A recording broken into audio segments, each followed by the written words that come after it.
un amendement tendant à ajouter un paragraphe intitulé Tourisme social et solidaire, soutenir le droit aux vacances pour toutes et tous, dans la priorité 3 du schéma régional de développement du tourisme et des loisirs, afin de reconnaître les spécificités, l'utilité,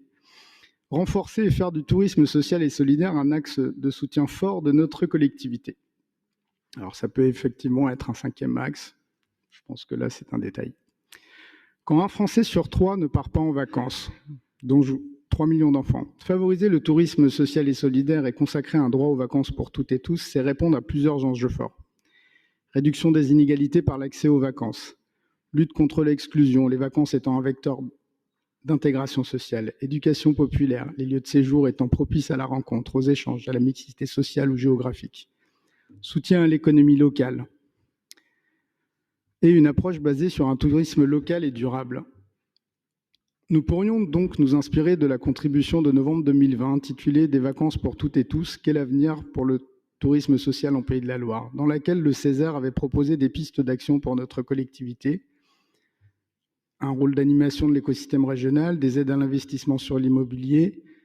aide au départ des jeunes et des seniors les plus défavorisés, l'intégration d'un volet vacances au e-pass jeunes, des aides à la formation et à la professionnalisation des structures. Enfin, Madame la Présidente, vous nous avez dit ce matin que vous vouliez faire de l'année 2022 l'année de la jeunesse, être à l'écoute de leurs difficultés et de leurs aspirations.